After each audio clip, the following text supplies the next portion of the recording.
السلام علیکم ورحمۃ اللہ وبرکاتہ۔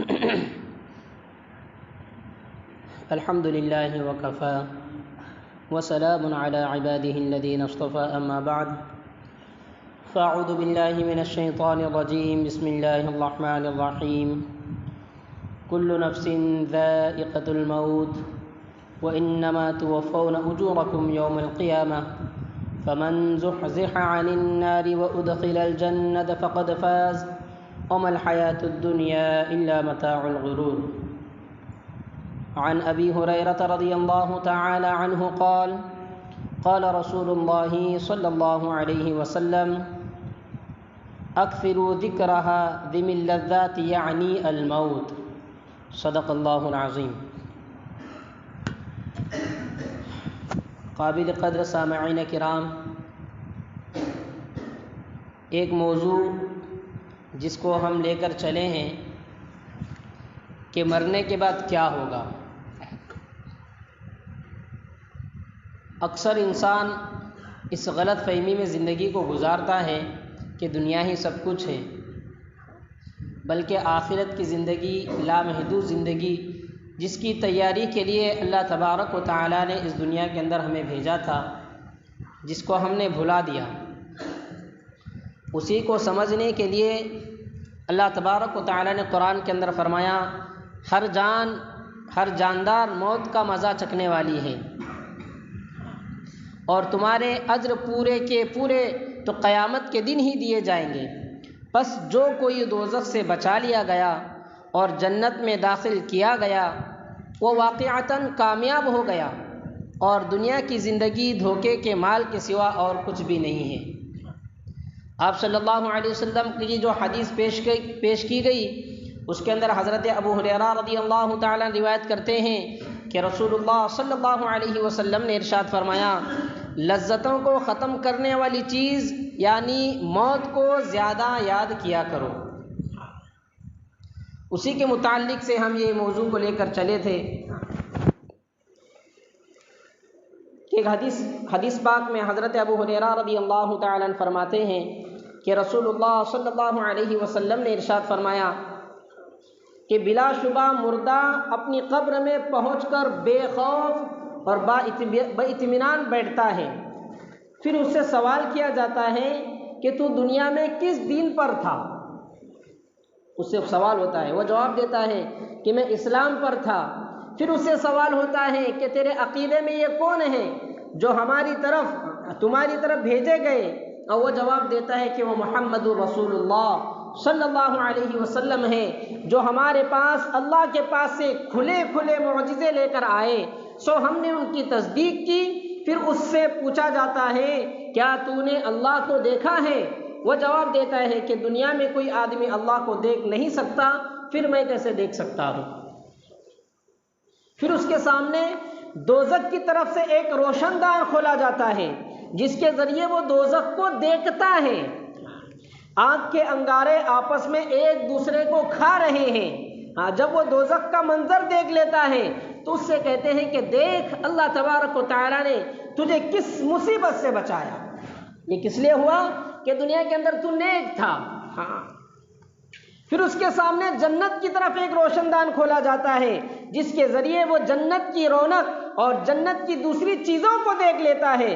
پھر اس سے کہا جاتا ہے یہ جنت تیرا ٹھکانہ ہے، تو یقین پر ہی زندہ رہا، اور یقین پر ہی تجھے موت آئی، اور یقین ہی پر تو قیامت کے روز اٹھائے جائے گا انشاءاللہ۔ پھر فرمایا کہ نافرمان آدمی خوف زدہ گھبرایا ہوا اپنی قبر میں بیٹھتا ہے۔ اس سے سوال ہوتا ہے کہ تو دنیا میں کس دین پر تھا؟ وہ جواب دیتا ہے کہ مجھے پتا نہیں۔ پھر اس سے حضور صلی اللہ علیہ وسلم کے متعلق سوال کیا جاتا ہے کہ تیرے عقیدے میں یہ کون ہے؟ اب وہ کہتا ہے کہ اس بارے میں نہیں جانتا، جو اور لوگوں نے کہا۔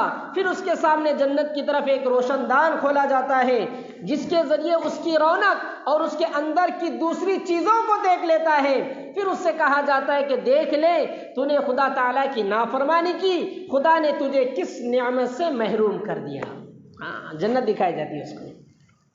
پھر اس کے سامنے دوزخ کی طرف روشندان کھولا جاتا ہے، جس کے ذریعے سے وہ دوزخ کو دیکھ لیتا ہے کہ آگ کے انگارے ایک دوسرے کو کھا رہے ہیں۔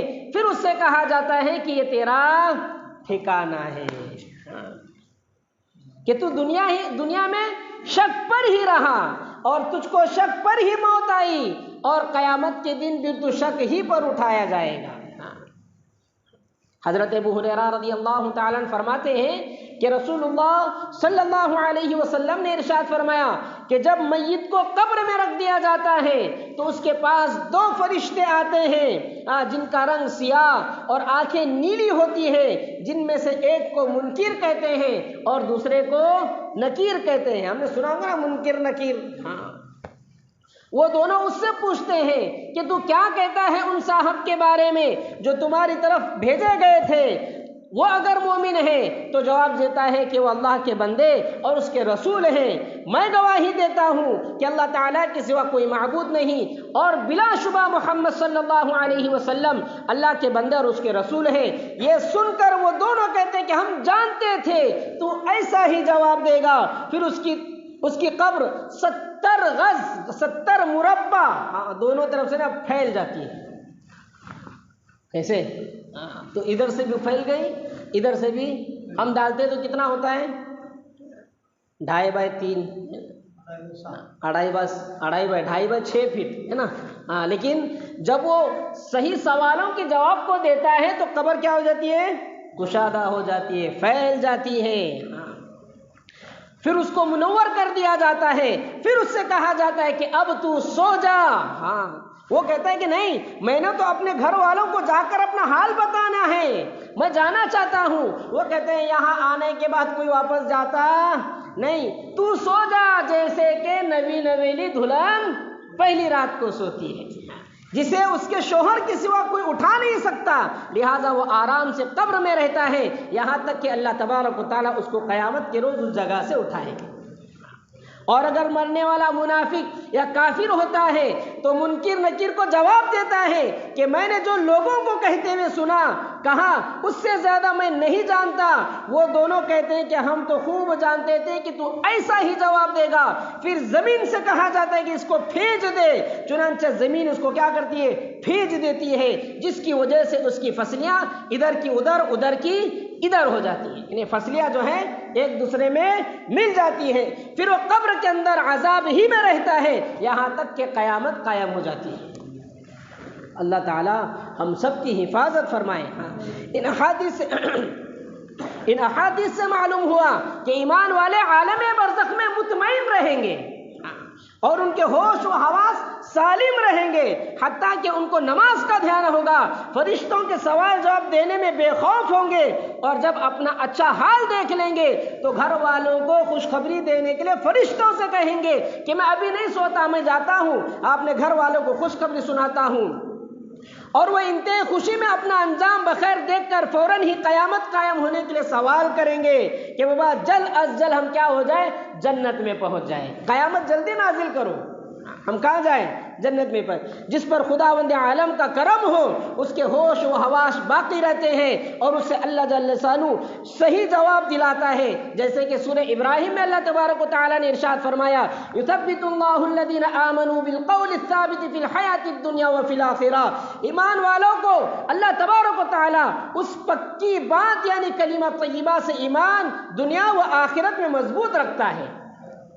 حضرت عمر رضی اللہ تعالیٰ عنہ سے رسول اللہ صلی اللہ علیہ وسلم نے فرمایا کہ اے عمر اس وقت تیرا کیا حال ہوگا جبکہ لوگ تم کو قبر میں ڈال کر مٹی ڈال چکے ہوں گے، پھر تمہارے پاس قبر کے ممتحن یعنی امتحان لینے والے 2 فرشتے آئیں گے جن کی آواز سخت گرج کی طرح ہوگی، جن کی آنکھیں نظر اچک لینے والی بجلی کی طرح ہوگی، سو وہ تم کو ہلا ڈالیں گے اور تم سے حاکمانہ گفتگو کریں گے، بتاؤ اس وقت تمہارا کیا حال ہوگا؟ آپ صلی اللہ علیہ وسلم حضرت عمر سے سوال کر رہے۔ حضرت عمر نے عرض کیا یا رسول اللہ کیا اس وقت ہماری عقل ہمارے ساتھ ہوگی؟ یعنی جیسے ہم دنیا میں ہیں ویسے ہم قبر میں ہوں گے؟ آپ صلی اللہ علیہ وسلم نے ارشاد فرمایا ہاں اسی طرح تمہاری عقلیں تمہارے پاس ہوگی جیسے آج ہے۔ یہ سن کر حضرت عمر رضی اللہ تعالیٰ نے عرض کیا کہ بس میں تو سب کو نمٹ لوں گا۔ حضرت عمر کیا کہتے ہیں کہ میں کیا کروں گا؟ نمٹ لوں گا۔ یقین تھا، دنیا کے اندر ایسے کام کیے تھے جس بنیاد پر ان کو یقین تھا کہ مرنے کے بعد میرے ساتھ کیا ہونا ہے۔ ایک واقعہ اور آتا ہے کہ حضرت عمر رضی اللہ تعالیٰ نے ایسے ہی سوال کیا، ہاں عمر تجھے پتا ہے قبر کے جو فرشتے ہوں گے ان کے ہاتھ میں ایک ہتھوڑا ہوگا، اور وہ ہتھوڑا اتنا بھاری ہوگا کہ پورے مینا والے اس کو اگر مل کر دھکا دینا چاہے، ہلانا چاہے تو ہلا نہیں سکتے، لیکن وہ ہتھوڑا بولے فرشتوں کے ہاتھ میں ایسے ہوگا جیسے میرے ہاتھ میں ابھی یہ آپ صلی اللہ علیہ وسلم کے ہاتھ میں لکڑی تھی، جیسے بولے میرے ہاتھ میں کیا ہے؟ لکڑی ہے، اس ہتھوڑے سے مارا جائے گا۔ پھر وہاں پر حضرت عمر نے سوال کیا تھا، اے اللہ کے رسول کیا میرا حال اسی طریقے سے ہوگا جس طریقے سے اب میں ہوں؟ کہا کہ ہاں تو اسی طرح ہوش و حواس کے ساتھ ہوگا۔ حضرت عمر رضی اللہ تعالی نے کہا کہ بس تب تو میں انہیں کیا کر لوں گا؟ نمٹ لوں گا۔ یقین تھا، دنیا کے اندر ایسے کام کیے تھے جس بنیاد پر انہیں یقین تھا کہ مرنے کے بعد ہمیں کیا ملنی ہے؟ جنت ملنی ہے۔ کچھ ہم بھی ایسے کام کر لیں دنیا کے اندر کہ ہمیں بھی کیا ہو جائے؟ یقین ہو جائے۔ حضرت ابو ہریرہ رضی اللہ تعالیٰ روایت کرتے ہیں، یعنی مرنے کے بعد جب ہم ایک جگہ پر جمع ہوں گے نا تو ایک دوسرے کا حال پوچھیں گے، اسی کے بارے میں حدیث ہے۔ حضرت ابو ہریرہ رضی اللہ تعالیٰ روایت فرماتے ہیں کہ رسول خدا صلی اللہ علیہ وسلم نے فرمایا کہ جب فرشتے مومن کی روح کو لے کر ان مومنین کے ارواح کے پاس جاتے ہیں جو پہلے سے جا چکے ہیں تو ان ارواح کو اس کے پہنچنے پر ایسی خوشی ہوتی ہے جیسے اس دنیا میں تم اپنے کسی غائب ہو جانے والے کے اچانک آ جانے پر خوش ہوتے ہو۔ پھر اس سے پوچھتے ہیں کہ فلاں کا کیا حال ہے، فلاں کا کیا حال ہے، پھر وہ خود ہی آپس میں کہتے ہیں اچھا ابھی ٹھہرو، پھر پوچھ لینا، چھوڑ دو، ذرا آرام کرنے دو۔ چونکہ وہ دنیا کے اندر غم میں مبتلا تھا، پھر وہ بتانے لگتا ہے کہ فلاں اس طرح ہے اور فلاں اس طرح ہے۔ وہ کسی شخص کے بارے میں کہتا ہے جو اس سے پہلے مر چکا تھا، تو وہ مر گیا تھا، تمہارے پاس نہیں آیا۔ یہ سن کر وہ کہتے ہیں کہ جب وہ دنیا سے آ گیا اور ہمارے پاس نہیں آیا تو ضرور اس کو دوزخ میں ڈال دیا گیا ہے۔ ہم مرنے کے بعد ہمارے جو نیچے ہیں ان سے بات چیت ہوگی، ہمارے آنے والے سے پوچھ تاچھ کریں گے بھائی اس کا کیا حال ہے، اس کا کیا حال ہے۔ بعض دفعہ یہ بھی آتا ہے کہ طبرانی کی روایت میں یہ بھی ہے کہ رسول اللہ صلی اللہ علیہ وسلم نے ارشاد فرمایا کہ بلا شبہ تمہارے اعمال تمہارے رشتہ داروں اور خاندان والوں کے سامنے پیش کیے جاتے ہیں۔ ہمارے اعمال ہمارے رشتہ داروں کے سامنے وہاں پر پیش کیے جاتے ہیں جو آخرت میں پہنچ چکے ہیں۔ اگر تمہارا عمل نیک ہوا تو وہ اوپر جو پہلے سے مر، جیسے ہمارے باپ دادا چلے گئے نا دنیا سے، ان کے سامنے اللہ تبارک و تعالیٰ ہمارے اعمال کو رکھتا ہے کہ دیکھو تمہارے بیٹے نے، تمہارے بھانجے نے، بھتیجے نے یہ عمل کیا ہے۔ وہ اچھے عمل کو دیکھ کر خوش ہوتے ہیں اور خداوند کریم سے دعا کرتے ہیں کہ اے اللہ یہ آپ کا فضل اور رحمت ہے، سو آپ اپنی نعمت اس پر پوری پوری فرما دیجئے، اس پر اس کو موت دیجئے۔